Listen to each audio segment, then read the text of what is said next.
Hi friends, പുതിയ വീഡിയോയിലേക്ക് എല്ലാവർക്കും സ്വാഗതം. അങ്ങനെ അസി കാവേരിക്ക് കാര്യങ്ങളൊക്കെ പറഞ്ഞു കൊടുക്കുകയാണ് കേട്ടോ. കണക്കും കാര്യങ്ങളൊക്കെ എങ്ങനെയാണ് ചെയ്യേണ്ടത് എന്നുള്ള കാര്യങ്ങളൊക്കെ പറഞ്ഞു കൊടുക്കുന്ന സമയത്താണ് നിവിൻ അവിടേക്ക് വരുന്നത്. അപ്പം നിവിനാണെന്നുണ്ടെങ്കിൽ രണ്ട് ചേര് കൂടുങ്ങി ഇങ്ങനെ ഇരിക്കുന്നത് കാണുമ്പോൾ തന്നെ കുശുമ്പാവാണ്. ഇവൻ എന്താ ഇവിടെ ഇരിക്കുന്നത് എന്ന് പറഞ്ഞിട്ട് നിവിൻ വേഗം തന്നെ അസിനെ എടുത്തിട്ട് വന്ന് പറയുകയാണേ, അസി അമ്മ വിളിക്കുന്നുണ്ട്. എന്തിന്?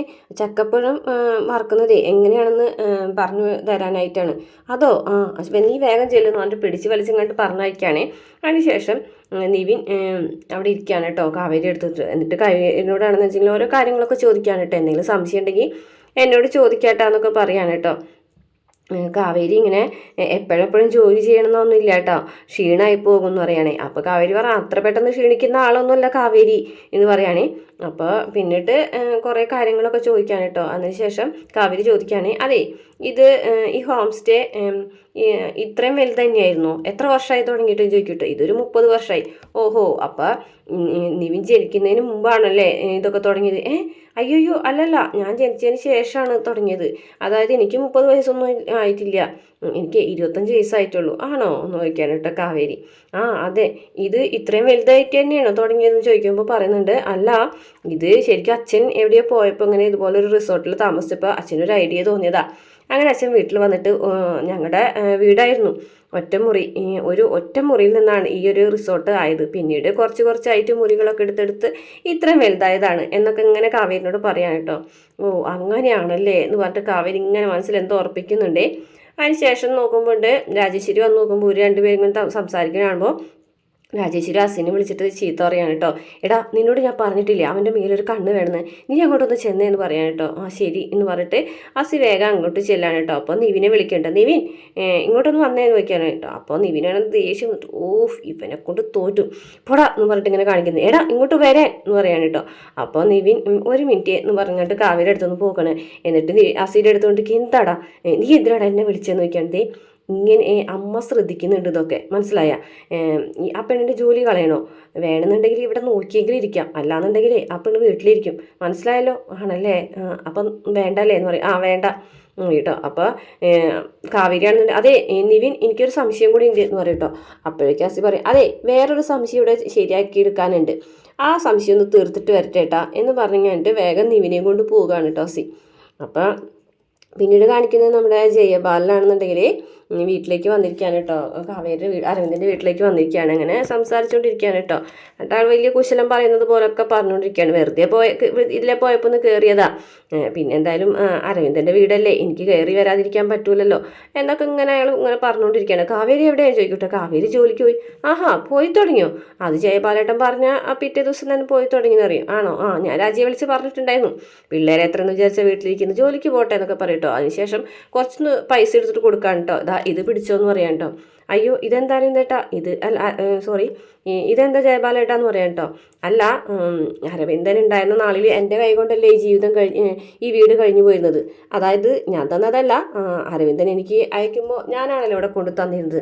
ഇപ്പം അരവിന്ദൻ ഇല്ലല്ലോ, അപ്പം അതുകൊണ്ട് കുറച്ച് പൈസ ചിലവിനെന്ന് പറയും. അയ്യോ അത് വേണ്ട ശാരദ പറയട്ടോ. അപ്പോൾ ഗംഗ പറയുന്നുണ്ട്, അതെ ആ പണയം വെച്ച സ്വർണ്ണത്തിൽ കുറച്ച് പൈസയും കൂടെ ഉണ്ട് ബാക്കി, അപ്പം അതുകൊണ്ട് ഞങ്ങൾ അതുകൊണ്ടുള്ള ചിലവൊക്കെ കഴിഞ്ഞു പോകുന്നുണ്ട് എന്ന് പറയാം കേട്ടോ. ഞാൻ ആ വീടൊക്കെ പോയപ്പോൾ പൈസ ഉണ്ടാക്കാനുള്ള ഓട്ടത്തിലായിരുന്നു. ആ സമയത്ത് എൻ്റെ കയ്യിൽ പൈസ ഒന്നും ഉണ്ടായിരുന്നില്ല. പക്ഷേ പിന്നെ ഞാനത് സംഘടിപ്പിച്ച് വന്നപ്പോഴേക്കും നിങ്ങളത് എടുത്തില്ലേ എന്ന് പറയും കേട്ടോ. എത്ര കാലം എന്ന് വിചാരിച്ചിട്ട് താങ്കളെ വല്ലവൻ്റെ വീട്ടിൽ ജീവിക്കാന്ന് പറയും. അതും ശരിയാണ് എന്നൊക്കെ പറഞ്ഞു കേട്ട് ഇങ്ങനെ എന്തെങ്കിലും കാര്യം ഉണ്ടെങ്കിൽ പറഞ്ഞാൽ മതി എന്നൊക്കെ പറഞ്ഞ് അയാൾ പോവുകയാണേ. ഈ സമയത്താണ് വിനീത് അവിടേക്ക് സാധനങ്ങളൊക്കെ ആയിട്ട് വരുന്നത്. വിനീത് കാണുമ്പോൾ തന്നെ ജയബാലന് ദേഷ്യം വരാൻ കേട്ടോ. എന്നിട്ട് പറയും, നിന്നോട് ഞാൻ പലതവണ പറഞ്ഞില്ലടാ ഈ വീട്ടിൽ കയറി കറങ്ങി കിടക്കരുതെന്ന്, അത് അരവിന്ദന് ഇഷ്ടമല്ല. അരവിന്ദൻ്റെ മക്കൾക്ക് ഇനി ചീത്തപ്പേര് ഉണ്ടാവാതെ നോക്കേണ്ടത് എൻ്റെ കടമയും കൂടിയാണ്. നീ എന്താ ചെയ്തത്? 5-6 പെണ്ണുങ്ങളെയും കൂട്ടിയിട്ട് നീ നിൻ്റെ വീട്ടിലേക്ക് കൊണ്ടുപോയല്ലേ? അത് പിന്നെ എന്ന് പറയും, നീ ഒന്നും പറയണ്ട, നീ എന്തിനാണ് അവരെ കൂട്ടി നിൻ്റെ വീട്ടിലേക്ക് പോയത്? അവർക്ക് എൻ്റെ വീട്ടിലേക്ക് വരായിരുന്നില്ലേ? എൻ്റെ വീട്ടിൽ ജീവിക്കായിരുന്നില്ല അവർക്ക്? എന്നിട്ട് അവൻ രക്ഷകനായി വന്നിരിക്കുന്നു. ഇപ്പം നാട്ടുകാർ വേറെ പലതൊക്കെയാണ് പറഞ്ഞു നടക്കുന്നത് എന്നൊക്കെ പറഞ്ഞാണ്ട് വിനീതിനെ ഭീഷണിപ്പെടുത്താണ് കേട്ടോ. മര്യാദയ്ക്ക് ഇവിടെ കയറി ഇറങ്ങുന്ന സ്വഭാവം നീ നിർത്തിക്കോ, നിൻ്റെ മോഹമൊക്കെ നടക്കൂല എന്നൊക്കെ പറഞ്ഞിട്ട് ഇങ്ങനെ ഓരോന്നൊക്കെ പറയുകയാണേ. അപ്പോൾ വിനീതാണെന്നുണ്ടെങ്കിൽ ഒന്നും മിണ്ടാതെ അറിയുന്ന പറയണൊക്കെ കേട്ട് നിൽക്കുകയാണേ. ആ സമയത്ത് അവിടേക്ക് ശാരദ വരികയാണ്. ജയബാലേട്ടൻ പോയിട്ടുണ്ടായിരുന്നില്ലേ? ഞാൻ അതേ പോകാൻ നിൽക്കുമ്പോഴത് ഇവനെ കണ്ടത്. അപ്പം പിന്നെ ഞങ്ങൾ കുറച്ച് വിശേഷങ്ങളൊക്കെ പറഞ്ഞ് നിന്നതേതുള്ളൂ എന്ന് പറയും. അപ്പോൾ ഞാൻ പറഞ്ഞ പോലെയൊക്കെ പറഞ്ഞത് ഓർമ്മയുണ്ടാവണം കേട്ടോ എന്ന് പറഞ്ഞിട്ട് ജയപാലൻ അവിടെ നിന്ന് പോവുകയാണ്. അപ്പോൾ ശാരദ ചോദിക്കുക, എന്താ മോനെ ജയപാലേട്ടൻ പറഞ്ഞത്? ഏയ് ഒന്നുമില്ല അമ്മായി എന്ന് പറയും. അപ്പോഴേക്കും ഗംഗ അവിടേക്ക് വരികയാണ് കേട്ടോ. അപ്പോൾ സാധനങ്ങളൊക്കെ 2 സഞ്ചിയിൽ സാധനങ്ങളൊക്കെ ആയിട്ടുണ്ടാവും വിനീത് വന്നിരിക്കുന്നത്. അപ്പോൾ വിനീത് അത് ശാരദയുടെ കയ്യിൽ കൊടുക്കാനുണ്ട്. ഇതെന്താ മോനെ, കുറച്ച് സാധനങ്ങളാണ് മോൻ, എന്തിനാ വെറുതെ കാശ് കളയുന്നത്? എൻ്റെ കയ്യിൽ കളയാൻ അത്രമാത്രം കാശൊന്നുമില്ല, പിന്നെ വാങ്ങിച്ചു കൊടുക്കാൻ എനിക്ക് അധികം ആരും ആൾക്കാരില്ലല്ലോ അമ്മായി എന്ന് പറഞ്ഞിട്ട് അത് കൊടുത്തിട്ട് ഇങ്ങനെ പോവുകയാണ്. അപ്പോഴേക്കും ഗംഗ വിളിക്കാനിട്ടോ, വിനീതേട്ടാന്ന് പറഞ്ഞ് വിളിക്കാനിട്ടോ. എന്നിട്ട് ചോദിക്കുന്നുണ്ട്, അത് ഈ എംബ്രോയ്ഡറി ജാക്കറ്റും ഉപയോഗിക്കുന്ന കണ്ണാടി ഉണ്ടല്ലോ അത് എവിടെയാണ് കിട്ടുക എന്ന് ചോദിക്കാനിട്ടോ. അതങ്ങ് ടൗണിലേക്ക് പോകേണ്ടി വരും എന്ന് പറയുകയാണേ.